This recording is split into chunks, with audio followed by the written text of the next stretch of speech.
Bonjour à toutes et à tous, bienvenue dans cette nouvelle vidéo de théorie de Galois. Aujourd'hui, l'objectif des deux prochaines vidéos qui vont suivre, ça va être de construire des équations qui ne sont pas résolues par radicaux, c'est-à-dire de déterminer des polynômes dont les racines ne peuvent pas s'écrire avec des racines énièmes, des plus, des fois des moins, des divisions. Alors, il y aura a priori deux vidéos pour faire ça, pour donner des exemples explicites de ces choses-là. On va mettre en évidence le fait que ça n'arrive qu'à partir du degré 5. Après, a priori, ces deux prochaines vidéos, je pense que j'aurai à peu près fini avec tout ce que je voulais dire sur la théorie de Galois. Donc la série sera en suspens au moins pendant un moment. Elle sera a priori finie, mais je m'autorise éventuellement à rajouter des choses de temps en temps si j'ai envie de le faire. Mais en tout cas, il y aura plus de vidéos de théorie de Galois régulières après ces deux prochaines vidéos, a priori. Aujourd'hui, on va parler de groupe de Galois d'un polynôme et plus particulièrement d'actions sur les racines. Alors, qu'est-ce que c'est le groupe de Galois d'un polynôme ? C'est exactement ce à quoi vous vous attendez. Donc on fixe P, un polynôme à coefficient dans un corps K, où K c'est comme d'habitude un sous-corps de C, P un polynôme, et on regarde L, l'extension de décomposition sur K du polynôme P. L sur K, c'est une extension galoisienne. Elle est galoisienne parce que c'est l'extension de décomposition d'un polynôme. Et elle est finie. Pourquoi c'est une extension finie ? Parce que elle est obtenue à partir de K en rajoutant chacune des racines de P. Et les racines de P, c'est des nombres algébriques, donc qui engendrent une extension de degré fini. Des nombres algébriques sur K, parce qu'ils sont racines de P. Ok, donc c'est bien une extension galoisienne finie, et on note groupe de Galois par rapport à K du polynôme P, et on appelle groupe de Galois de P sur le corps K, parce que le corps K est important. Du coup, le groupe qui va être égal au groupe de Galois de l'extension L sur K. Donc, par définition, le groupe de Galois de l'extension de décomposition de P par rapport à K, le tout sur K. Voilà, c'est ça la définition du groupe de Galois d'un polynôme. Okay, on dit que P est résoluble par radicaux si et seulement si c'est le cas de l'extension engendrée par ces racines. Donc si et seulement si, en gros vous pouvez écrire toutes les racines de P comme des combinaisons de racines alignées ou emboîtées et d'opérations de l'arithmétique. Donc P est résoluble par radicaux si et seulement si L, donc cette extension de décomposition, est résoluble par radicaux. Donc naturellement, on a que P résoluble. Alors, je vais arrêter de dire par radicaux, parce que c'est trop long. Ça implique que son groupe de Galois est résoluble. Ok, super.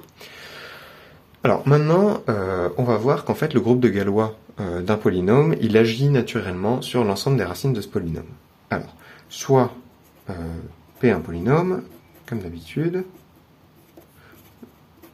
son groupe de Galois par rapport au corps K.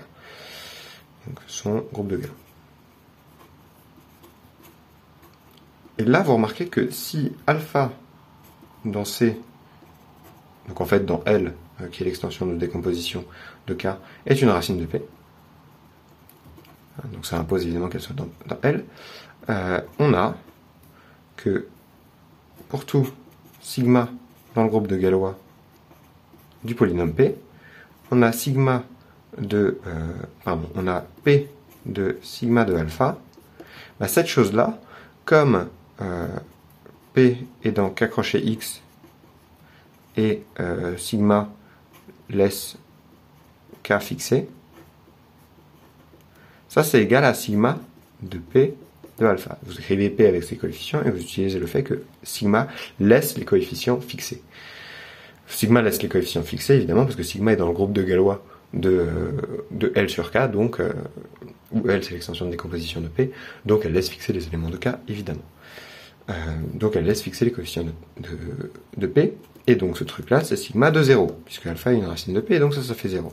Donc, si sigma dans C est une racine de P,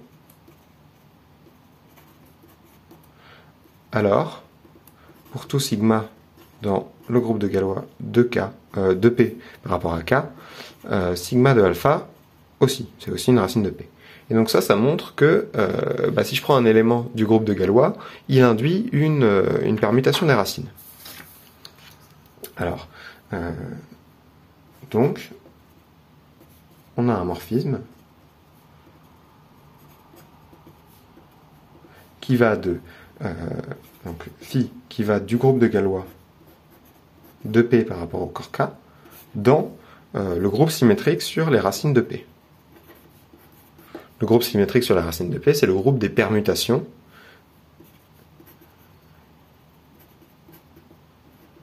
des racines de P.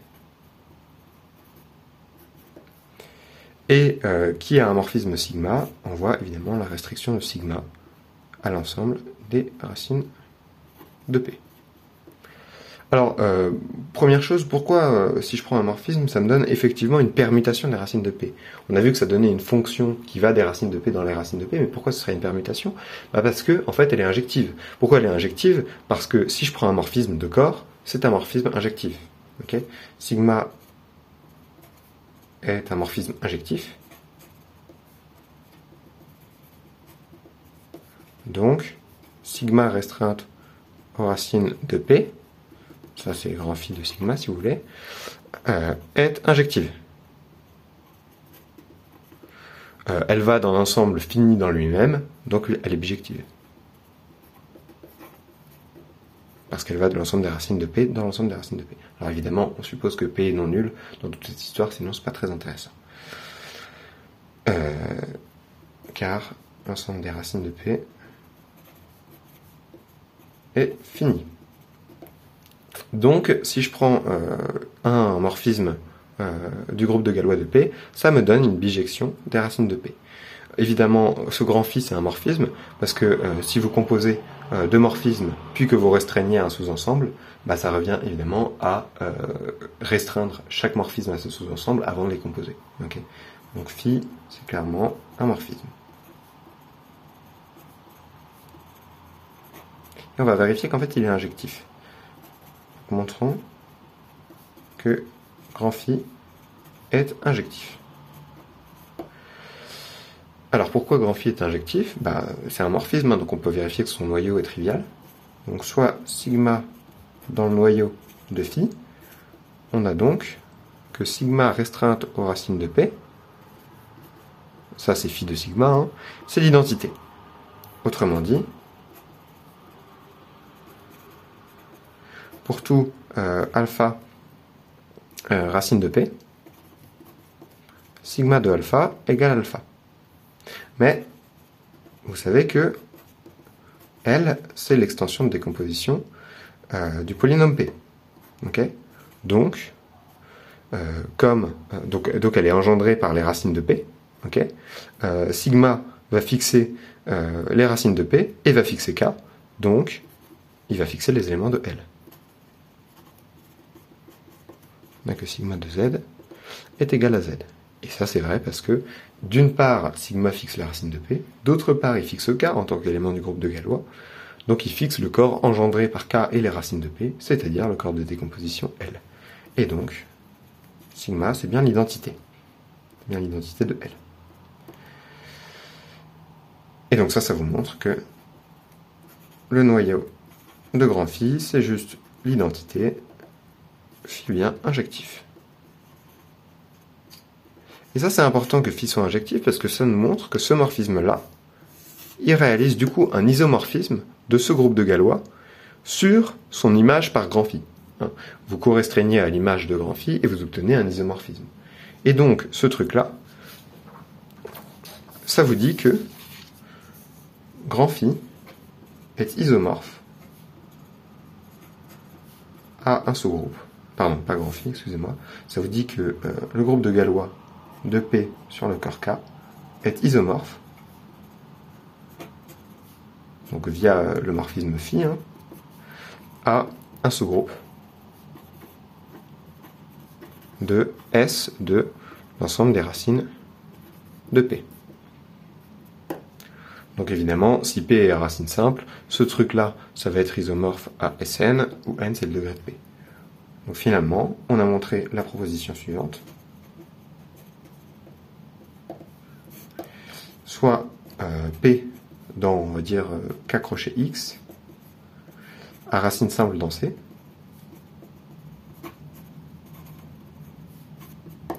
alors, on a que le groupe de Galois de P par rapport au corps K est isomorphe à un sous-groupe de Sn, où n, c'est le degré de P. Et ça, c'est un résultat qui va nous être très utile. Parce que maintenant, ce qu'on sait, c'est que si on veut que le groupe de Galois de P soit résoluble, ne soit pas résoluble, pardon, pour avoir une extension qui n'est pas résoluble, il va falloir que Sn ne soit pas résoluble. Et ça n'arrive qu'à partir du degré 5. Okay, donc on va s'intéresser au cas où n égale 5.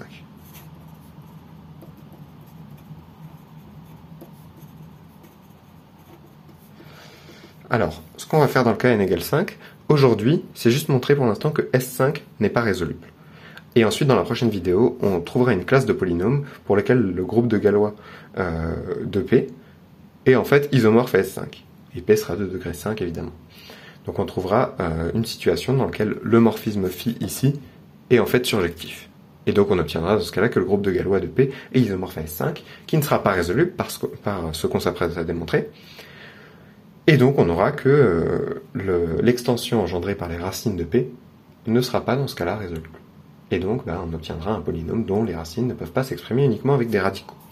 Donc on va montrer la seconde proposition. Donc cette chose-là, c'est ce qu'on vient de montrer, hein, avec le morphisme phi.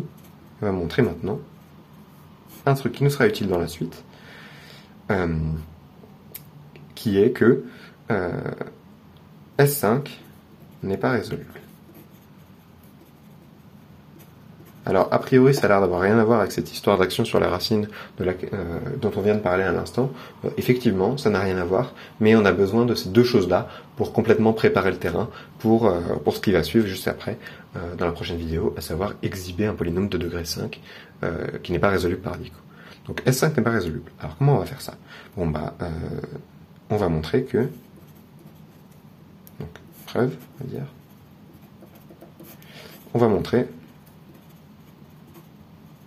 que le groupe dérivé de A5, c'est égal à A5. Pourquoi ça permet de conclure? Parce que, du coup, le groupe dérivé de S5, il contient le groupe dérivé de A5. Okay, donc il contient A5. Le groupe dérivé de S5 contient A5. Donc le groupe dérivé du groupe dérivé de S5 contient le groupe dérivé de A5, c'est-à-dire A5, etc. Et finalement, le groupe dérivé de S5 pour tout n, il contiendra A5, et donc il ne pourra pas être trivial. Voilà l'idée. Donc on va montrer cette chose-là. Bon, c'est parti. On prend A, B, C, D, E dans 1, 5, tous différents. Donc c'est-à-dire, en fait, ça revient à prendre une permutation de cet ensemble-là. Et on a que le commutateur A, B, C par rapport à C, D, E, on va calculer ça. Donc ça fait A, B, C fois C, D, E. Ici, on a l'inverse de ABC, c'est-à-dire ACB. Ici, on a l'inverse de CDE, c'est-à-dire CED. Bon, ça fait combien? ABC, alors, C, par exemple, il va sur E. E, il bouge pas ici. Et puis, il retourne sur C. Et ensuite, il va sur A. Donc, C va sur E, qui va sur C, qui va sur A. Donc, C va sur A. OK. Ensuite, A, il va où? Il commence par aller sur C. Après, il va sur D. Et il bouge plus. Donc, ça va sur D.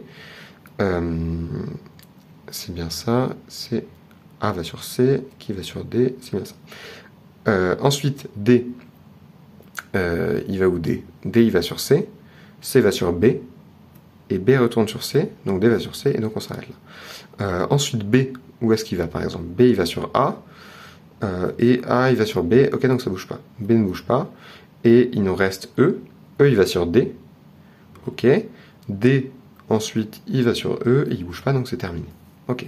Donc, on a que CAD est dans le groupe dérivé de A5, car les deux trucs ici, ils sont bien dans A5.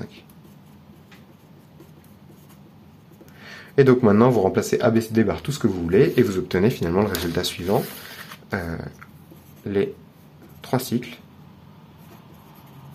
sont dans le groupe dérivé de A5.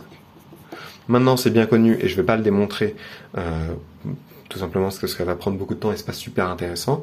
C'est bien connu que les 3 cycles engendrent A5. Okay. Donc, finalement, le groupe dérivé de A5, eh ben, il est égal à A5, puisqu'il contient les 3 cycles, comme on vient de le montrer. Ok, bon ça c'est super. Donc finalement, vous avez que le groupe dérivé de S5, il contient le groupe dérivé de A5, qui est égal à A5. Maintenant, le groupe dérivé du groupe dérivé de S5, il contient le groupe dérivé de ce truc-là, donc qui est égal à A5, etc. Et vous avez finalement que d puissance I de S5 contient A5 pour tout I dans N. Et donc, vous ne pouvez pas avoir d puissance I de S5 qui est égal au groupe trivial, puisque ça contiendra toujours A5. Et donc, finalement, vous avez que S5 n'est pas résoluble. Et ça, c'est le résultat qu'on voulait prouver. Donc finalement, si je récapitule ce qu'on a fait aujourd'hui, on a essentiellement préparé le terrain pour la prochaine fois pouvoir exhiber une équation polynomiale de degré 5 qui n'est pas résoluble par radicaux. On a montré ces deux choses-là. Donc le premier lemme, c'est que le groupe de Galois, le K, est isomorphe à un sous-groupe de Sn, si P de degré n est à racine simple. Ça c'est la première chose. Et le deuxième lemme qu'on a montré, c'est que S5 n'est pas résoluble. Et donc l'objectif la prochaine fois, ce sera de trouver un polynôme P tel que le sous-groupe de Sn auquel il est isomorphe, ça va être S5, et donc du coup le groupe de Galois du polynôme P ne sera pas résoluble, et donc dans ce cas-là vous aurez que l'extension engendrée par les racines de P n'est pas résoluble, et autrement dit, vous avez une équation polynomiale qui n'est pas résoluble par radicaux. Et ça sera pour la prochaine fois. Voilà, j'espère que ça vous a plu, et à bientôt.